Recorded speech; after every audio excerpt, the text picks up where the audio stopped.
This is XDefiant, a free-to-play competitive shooter featuring fast-paced gunplay complemented with specialized factions. So, what are the factions? Our factions are all drawn from iconic Ubisoft worlds and represent distinct classes, each with unique abilities and ultras. You can choose any character from any faction to assemble your team of 6 players. And during the game, you can change your faction or loadout to adapt your strategy. For your loadout, choose from a large arsenal of weapons and attachments to customize and fit your playstyle. At its core, XDefiant features realistic gunplay and the fun, familiar mechanics of an arena shooter. Each battle will take place on one of our 14 starting maps. Play casual matches and have fun with players of all types and skills, where every match delivers an unpredictable and unique experience. Or play ranked mode in competitive matchups against your peers to push yourself further and see what you're truly made of, whether you're a beginner or ready to dominate the game.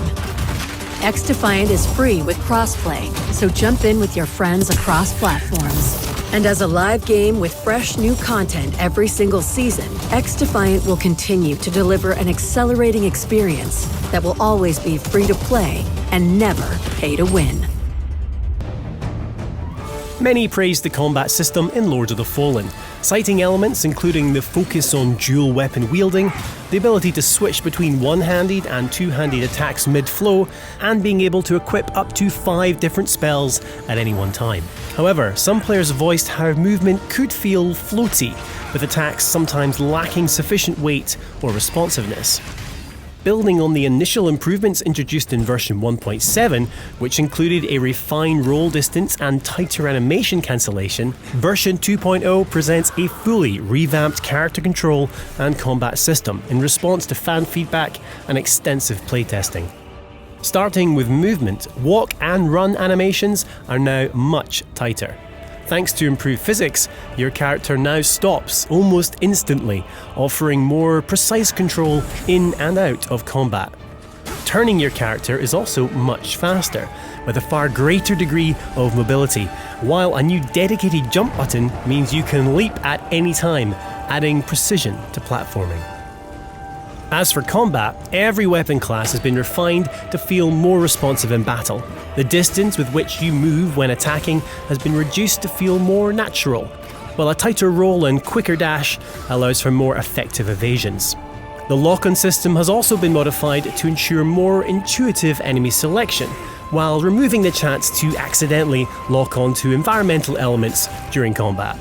Furthermore, the Soul Flay attack is now much faster for more effective use mid-combat. While combat fidelity is integral to any Souls-like, equally important is how satisfying that combat feels, and that's where audio comes in. As well as both block and parry, every single weapon has received a full sound overhaul, resulting in a more intense and gratifying experience with every swing, clash and thud. Alongside this, the sound effects when striking an enemy have also been intensified to ensure you really feel your weapon slice through every single layer, from armour through to flesh and finally bone. Another highly popular community request has been the ability to create more attractive and generally realistic looking characters. Both the male and female options have been visually enhanced, while we've also increased the femininity of the female body type with more attractive face options and a more conventionally feminine body shape. The game's UI has also received a full visual upgrade. It's now cleaner, more modern, and easier to navigate.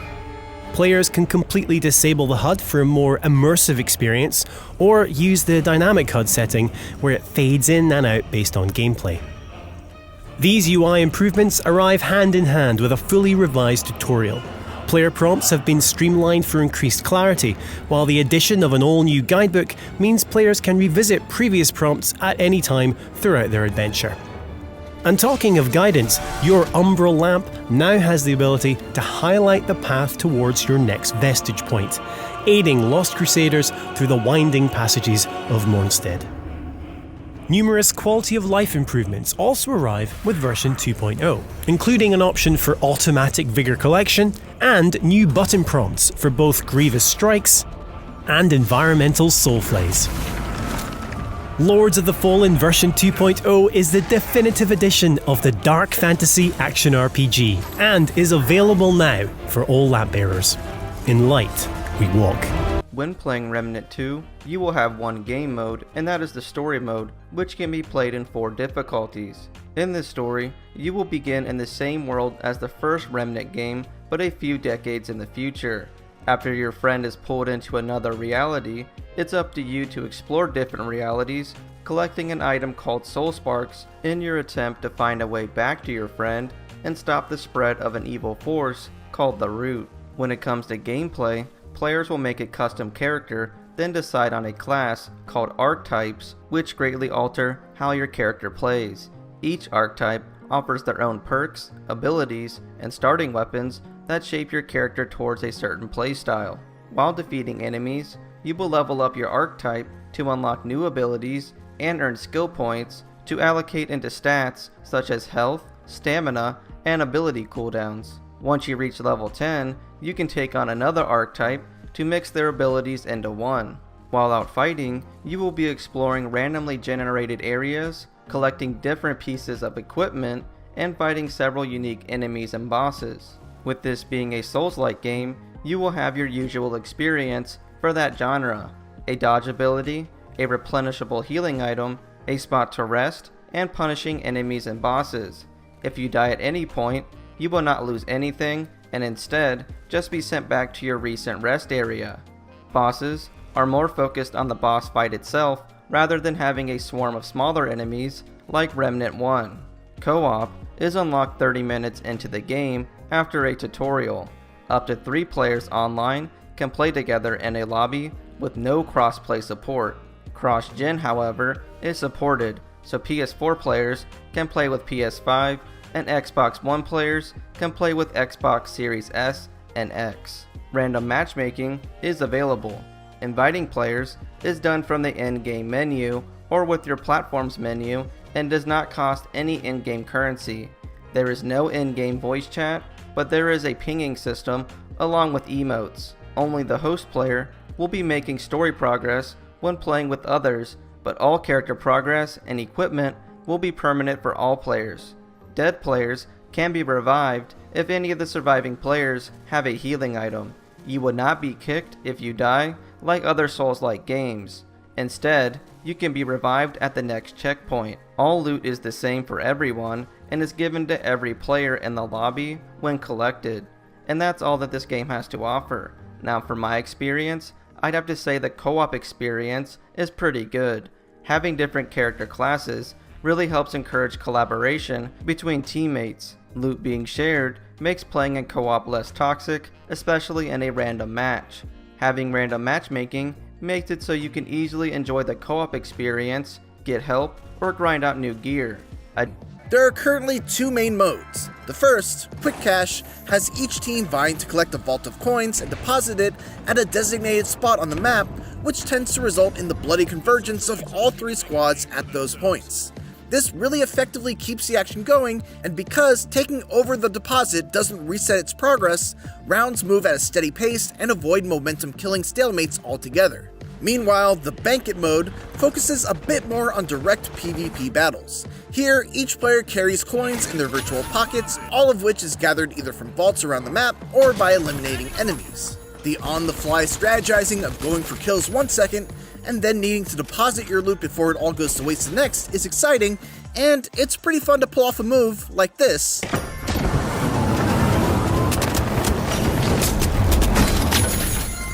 Eliminating someone right in front of the bank so you can deposit all of their coins for yourself. Individually, both modes are well designed and generally very fun. The fact that the finals is limited to just those 2 options, however, is a little worrying. If the player base starts to grow tired of these game types and there aren't any other options, there's a real possibility of people moving on before too long.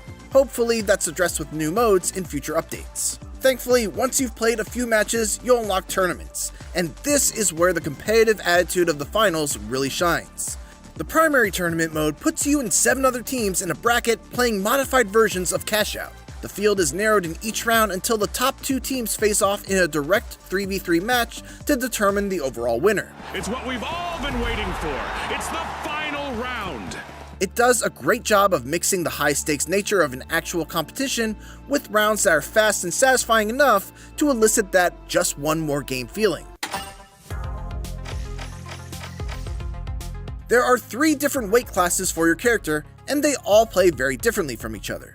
The light build focuses on mobility, trading stopping power for a grappling hook. The medium is an all-rounder and has abilities that focus on support. And finally, there's the heavy, which alternates between powerful weapons and smashing through walls like the Juggernaut.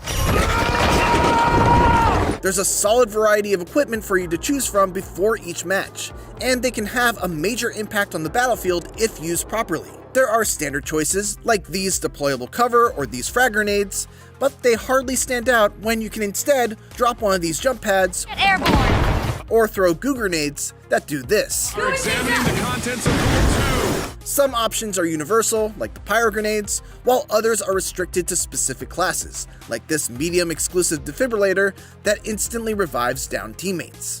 Those choices are undermined, however, as balance issues are a bit of a concern at the moment. Heavies tend to be ubiquitous in competitive modes, and their huge health pool and high damage output makes it easy to see why. Certain weapons like the flamethrower, grenade launcher, and sword seem to make up an outsized portion of the weapons that you can expect to face, too. Future updates could even things out, but as it is, a lightweight build with the semi-automatic battle rifle, for example, really struggles to compete. The layout of Limveld will change each time you visit. With every expedition, bases, types of enemies, chest rewards, and other features of the field will fluctuate. Sometimes your exploration may be interrupted by enemy ambushes, or you may encounter unpredictable events, like sudden meteor strikes. Even more dramatic changes can also appear, like erupting volcanic craters bubbling with lava, or dark forests shrouded with corruption that rots anyone who dares explore it. In this constantly shifting world, you will face new choices as the battlefield evolves with each expedition. Evaluate every situation, use your skills to fight back, and survive through the night.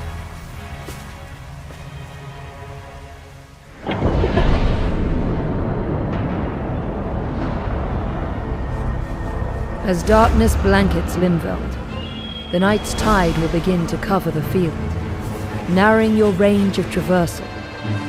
And as night falls, you will be driven towards an unavoidable confrontation. A harsh battle ensues as various powerful enemies arrive. Some of your allies may fall before their mighty attacks, but this isn't the end. Critically injured allies can rejoin the fight if you attack them using your skills and weapons. You can also rescue them from afar, using tools like bows or magic. These battles are tough, but don't give up. Use all the powers you have gathered in Limveld to survive and overcome.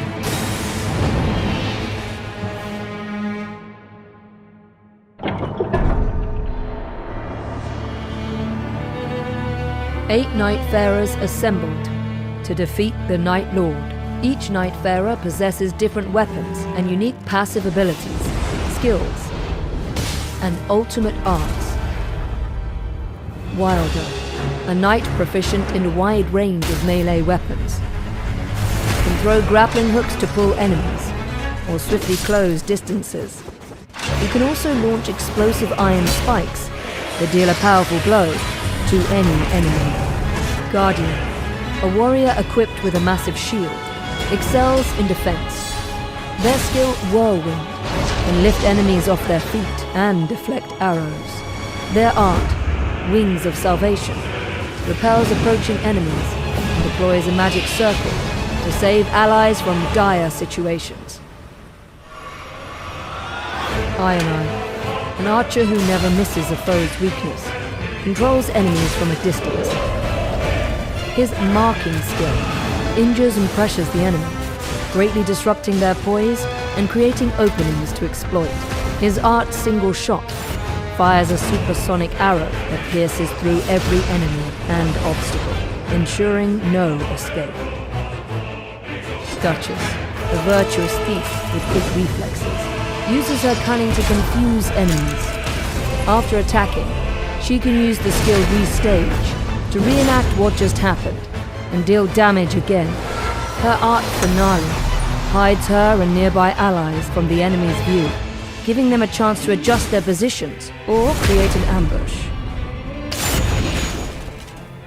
Raider, a seafarer who is resilient and unyielding in battle, doesn't flinch at minor attacks, and rampages through enemies. His skill Retaliate strikes back with a powerful blow that cannot be interrupted by enemy attacks. His art Totem Stellar summons a colossal gravestone that serves as an attack to dispel enemies, acts as a wall to block projectiles, and amplifies the strength of allies through its protective aura.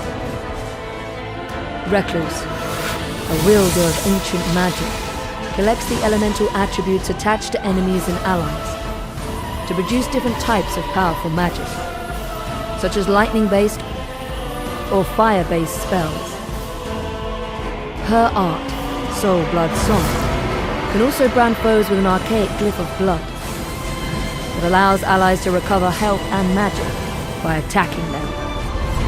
By mastering the style, skill, and ultimate arts of these Nightfarers, you may be able to survive and defeat the Night.